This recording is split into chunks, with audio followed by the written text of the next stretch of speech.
I'm going to show you the steps on how to repair a hole in drywall. And a hole this size, we wouldn't be able to use one piece of drywall tape to cover it. We would have to use multiple pieces. The problem with that is it doesn't lay flat and this will shrink.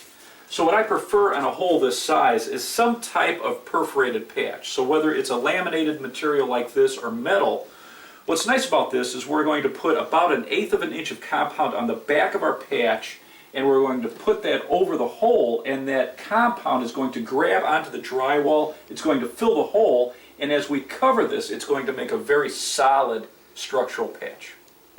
You're picking the compound to use with your patch, you're looking for two different things. One is how fast does it dry, and then the other thing is whether you can use it as a top coat.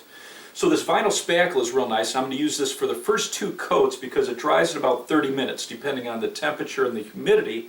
And then for my last coat, my top coat, I'm going to use this all-purpose joint compound. And this is going to give us a very smooth, beautiful finish, but this takes up to 24 hours to dry. Now I'm just going to use an inexpensive putty knife and I'm going to stir this thoroughly so that it's a smooth consistency. For your drywall repairs, you're going to need 2 compound knives. They're sometimes called taping knives. Your basic tool is a 6-inch blade, and to that you want to have a 10 or a 12-inch blade. And this allows you to grab compound, apply it to the wall. You can scrape off the compound. In this project, rather than using 2 knives like this, I'm going to use a mud pan. And this is just easy to use. I like the plastic ones with a steel blade. This allows me to clean off my compound knives. And for this project, the first thing we're going to do is just put a little bit of compound on the wall, and then we're going to embed our patch into this so it holds it. This is an easy tip, just to put your patch into that compound we put onto the wall, and then we're going to put about 1/8 of an inch all on the back of this patch. And again, it doesn't matter whether we're using metal or the laminated paper. And now we're just going to peel this free, and we're going to put it right over our hole. We're going to hold it and now start pulling off all the excess. We want to end up with about 1/16 of an inch of compound underneath this patch. So I'm just going to pull off all of the excess from this patch. We want only about 1/16 of an inch underneath the patch, and then that extra that's in the hole is really what's going to hold it. And so all along the wall, if you have any pieces, just pull them off. And now I'm just going to put a very thin first coat over the top of this. And this doesn't have to be perfect, but the mistake most homeowners make is they put way too much compound over a patch.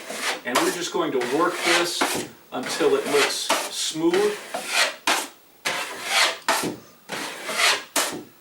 And you can go back and forth a couple of different directions, and very light pressure until this looks very smooth. We want no excess on the wall, and we're just blending this. Now we're going to let this dry.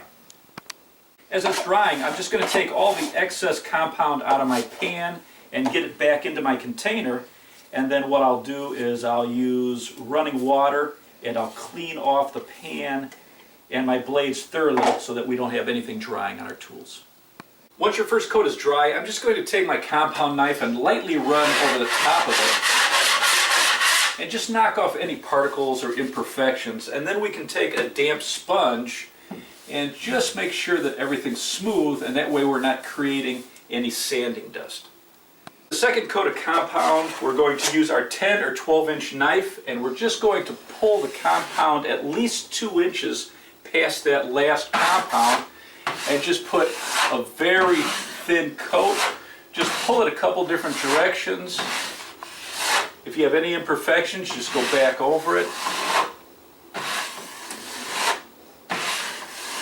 Pulling it very, very thin, and now we're going to let this dry thoroughly before we put on our final coat. Now that the second coat is dry, we'll just take a compound knife and knock down any particles.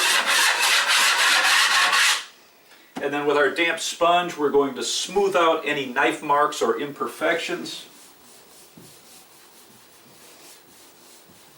And now we'll put our third coat on. With these perforated patches, after 2 coats, we have a very solid repair. Now for the last coat, I'm using an all-purpose joint compound, and I'm just going to put a very thin coat on. Again, I want to go a couple inches past the last coat, and we're just going to pull this smooth. We're creating a slight bevel up and over our patch, and that's going to trick the eye that this is perfectly smooth.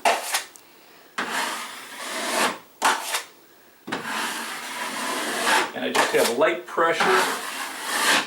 If there's any little particles that create a groove or any knife marks, you can just work this, go back over it a couple of times.